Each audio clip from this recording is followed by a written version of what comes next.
I used to know Richard as the man who'd rush home just to sit with me over dinner, even if it was nothing more than reheated leftovers. But lately, something has changed. The clock ticks past 10, past 11, and the front door stays closed. He strolls in close to midnight, loosening his tie with a tired sigh, muttering that he's buried in overtime. At first, I took his words at face value. Trust has always been the foundation of our marriage. Why would I doubt him? I'd nod, kiss his cheek, and convince myself this was just a busy season at work. I wanted to believe him. I needed to believe him. Still, there was this heaviness pressing against my chest that I couldn't quite ignore. What unsettled me most wasn't the late hours themselves, but the way his excuses fell from his lips. Too polished, too rehearsed, almost as if he'd practiced them in the car before coming inside. And when he said he'd sleep on the couch so he wouldn't disturb me, I felt that tiny sting, because in truth, his absence was disturbing me far more than his presence ever could. The first few nights, I tried to brush it off. I told myself every marriage has seasons, that work can swallow a person whole. But as I lay alone in bed, staring at the ceiling, I couldn't help but notice how cold the sheets felt without him there. The silence of the house stretched too wide, too heavy, and I found myself listening for the sound of his key in the lock. When he finally came in, he'd carry himself like a man weighed down by the world. But his act didn't quite match the details. His tie wasn't always loosened, his shirt wasn't wrinkled, and his eyes weren't bloodshot the way you'd expect from someone working late. I began to notice those little things, the cracks in the story he thought I was too tired to question. And yet, I stayed quiet. Maybe it was habit, maybe it was fear. Fear that if I asked the wrong question, I'd hear an answer that would tear everything apart. So I smiled, pretending to believe him, while deep inside a whisper began to grow louder, asking me if my trust had been misplaced. That whisper was the seed of suspicion, and it had already started to take root. I tried distracting myself, reading, folding laundry, even reorganizing the kitchen cupboards, but nothing worked. My mind kept circling back to Richard, to the man who once rushed home just to watch our favorite shows together. Now, Fridays had turned into question marks, each one leaving me with more unease than the last. Sometimes I'd catch myself staring at the clock, wondering what excuse he'd come through the door with this time. The words he used sounded so familiar, like lines from a script, and I couldn't shake the feeling that I wasn't the only audience he was rehearsing for. That thought made my stomach twist, even if I tried to push it away. And then came the nights when he said he'd sleep on the couch. He made it sound considerate, but all I heard was distance, a wall building between us, one late night at a time. I wanted to believe this was temporary, that my marriage wasn't quietly unraveling, but deep down, something told me this was only the beginning of a truth I wasn't ready to face. One Friday night, I woke with a pounding headache that felt like a drum beating behind my eyes. It was just after 2 a.m, and the house was so still it almost hummed with silence. I slipped out of bed, careful not to wake the creaky floorboards, and padded downstairs in search of water and maybe a couple of painkillers. I expected to find Richard stretched out on the couch, half asleep, the TV flickering in the background like usual. But when I turned the corner into the living room, the sight stopped me cold. The couch was empty, no blanket tossed aside, no shoes kicked off nearby, not even the faint trace of him in the room. It was as if he'd vanished into thin air. My heart thudded against my chest, a rush of confusion and fear mixing in my veins. Where could he be at this hour? The house felt wrong, hollow, like a stage waiting for its actor to reappear. I stood there frozen, clutching my glass of water, every nerve alive with suspicion I didn't want to name just yet. An hour crawled by like an eternity, each tick of the clock louder than the last. I sat in the dark living room, the only light spilling from a small lamp in the corner, my glass of water untouched on the table. The silence pressed in, making me feel smaller with every minute that passed. My headache had faded, but now a new kind of ache had taken over, an ache I felt deep in my chest. When the door finally creaked open, I almost jumped out of my skin. Richard stumbled in, his shirt slightly untucked, his hair mussed in a way that didn't scream nap in the car. But what hit me hardest was the scent clinging to him, sweet, floral, unmistakably perfume. He caught my eye for a split second before rushing into his excuse. "I must have dozed off in the car," he mumbled, avoiding my gaze. I wanted to scream, to demand the truth, but my lips stayed sealed. Instead, I nodded faintly, pretending to accept his words. Inside, though, my instincts sharpened like a blade. That perfume wasn't mine, and his story didn't match the evidence standing right in front of me. My silence became my shield, but also my weapon. I would wait, and I would see. I went back upstairs, but sleep was impossible. I lay there in the dark, listening to the faint creak of the couch downstairs where Richard finally settled. My mind replayed every detail: the perfume, the rushed excuse, the way his eyes darted away from mine. It felt like puzzle pieces sliding into place, forming a picture I didn't want to see. For years, I'd trusted him without hesitation. I believed his promises, his late nights, his reasons. But in that moment, trust felt like a fragile glass already cracked down the middle, ready to shatter with the slightest pressure. I realized I was no longer searching for reassurance. I was searching for confirmation. And that's when I knew things had changed. This wasn't just one strange night. It was the beginning of a pattern. My instincts weren't whispering anymore. They were screaming. And if I was right, I'd need more than quiet suspicion. I'd need proof. The weeks that followed only deepened the gnawing in my gut. Every Friday night, the same routine played out. Richard came home later and later, his stories polished, his smiles thin. I'd lie in bed with my eyes closed, breathing steady, pretending to sleep while my ears strained for the sound of the door clicking shut.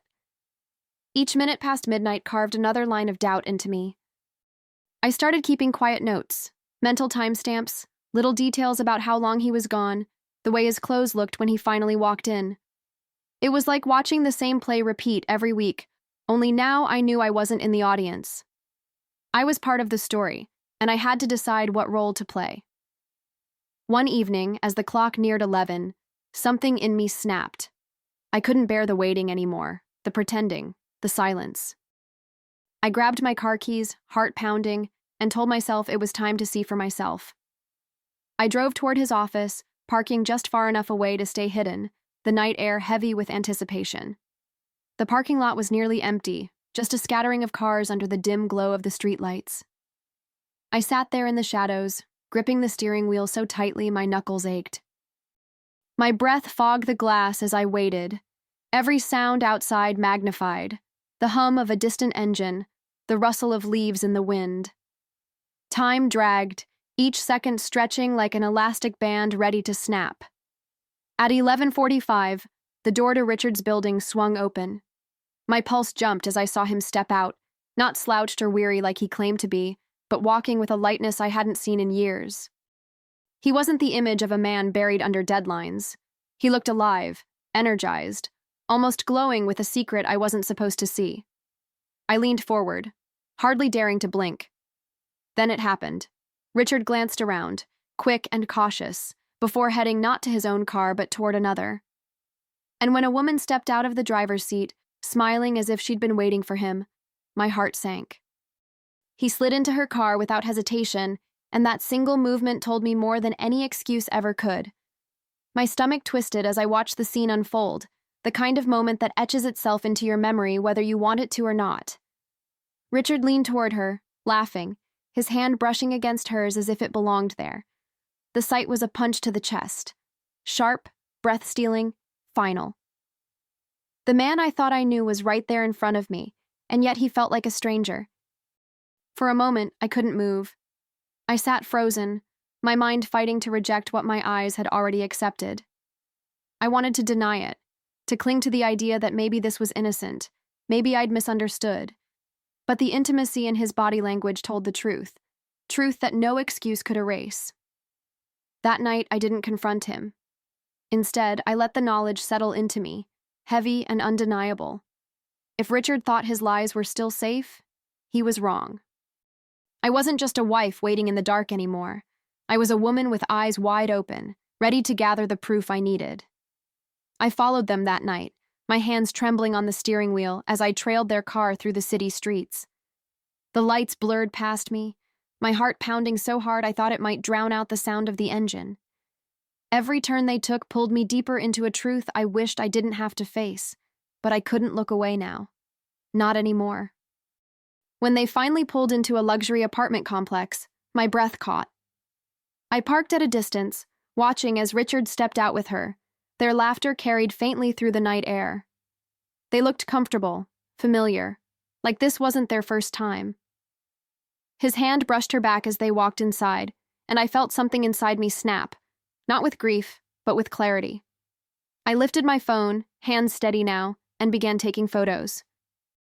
Each click of the camera felt like justice catching up to him. Proof, hard, undeniable proof that his late nights had nothing to do with overtime. I wasn't imagining things. I wasn't paranoid. He was cheating, and I finally had the evidence that would change everything. The next morning, I sat in my lawyer's office, the photographs spread across the desk like playing cards in a game Richard didn't even know he was losing. My lawyer's eyes scanned the images, then lifted to mine with a slow, knowing nod. Our marriage contract had a no infidelity clause, something Richard had agreed to years ago when he promised I'd never need to worry. Well, now that promise was broken, and the clause was about to become my shield. I felt an odd calm settle over me, like the storm inside had finally found its direction. The anger, the sleepless nights, the doubt, they all hardened into resolve. I wasn't the helpless wife waiting for scraps of honesty anymore. I was the woman drawing the line, the one making the moves now. When I left the office, the world looked sharper, brighter, as though the truth had cleared the fog I'd been living in. Richard thought he was playing me, thought I was still in the dark. He had no idea I was already steps ahead, holding the very weapon that would bring his lies to an end. That Friday, I didn't go to bed early. I waited. The house was quiet, the clock ticking past midnight as I sat in the living room with the photos neatly stacked on the table beside me. When Richard finally walked through the door, his smile too rehearsed, his excuses ready on his tongue, I greeted him not with suspicion, but with certainty. I handed him the photos one by one, watching the color drain from his face. His lips parted, a jumble of words tumbling out, denials, half-formed explanations, but I stayed calm, almost unnervingly so. Then I slid the divorce papers across the table, my eyes never leaving his. The lies had ended the moment those papers touched his hands. Inside me there was no fear anymore, no hesitation, just clarity. He could spin as many stories as he wanted, but the truth was laid bare, and I was done carrying the weight of his betrayal. All that was left was to watch how quickly his carefully built world would unravel. Richard's face was pale as he flipped through the photos, his hands shaking like the lies were slipping right out of his grip. "Melissa, please, let me explain," he stammered, his voice cracking under the weight of desperation. But I had no interest in his explanations. For once, I didn't need to hear his version of the story. I already knew the truth. I lifted my hand, palm open, cutting his words off mid-sentence. "No, I don't want excuses. I don't want lies." My voice was steady, almost frighteningly calm, even to me. After years of being the one who listened, who believed, who forgave, I was finally done. The power balance had shifted, and I could see him feel it. By the door sat a suitcase I had packed earlier, every shirt folded, every tie tucked away. It wasn't an impulsive decision. It was the only decision left. I pointed toward it, my gaze locked on his. "Take your things, Richard. You don't live here anymore." And for the first time in years, I felt free. He stood frozen, staring at the suitcase like it was a stranger's life sitting by the door. "You can't be serious," he whispered, his voice thin, stripped of its usual confidence. I could almost see the moment it hit him, that the control he thought he had over me was gone. His charm, his excuses, his late-night stories, none of it mattered anymore. I straightened my shoulders, refusing to flinch. "I am serious," I said, my tone steady as stone. "You made your choice every Friday night. This is mine." The words cut through the air, leaving no room for doubt. He tried again, reaching for me as though some touch could erase the evidence burned into my memory. I stepped back, his hand falling uselessly to his side. The silence stretched between us, thick and unrelenting, In his eyes, I saw the panic of a man who had gambled everything and lost. And yet, instead of sorrow, I felt only a quiet strength rising in me. For the first time in years, I wasn't waiting on him. I was leading him out. He lingered by the door, clutching the handle of the suitcase like it might anchor him back into my life. But my eyes told him everything. There was no way back. "Melissa, please," he whispered one last time, but I didn't answer. My silence was louder than any words, and it cut deeper than anger ever could. Finally, he stepped out into the night, the door closing behind him with a finality that echoed through the house. I stood there in the stillness, listening to the sound of his footsteps fade, and with each one, I felt the weight on my chest lift. The house wasn't empty, it was mine again, my space, my peace. I had lost a liar, yes, but what I gained was far greater. I reclaimed myself, my dignity, my freedom. And as I turned off the light and headed upstairs, I knew this wasn't just the end of Richard's hold on me. It was the beginning of my life on my own terms.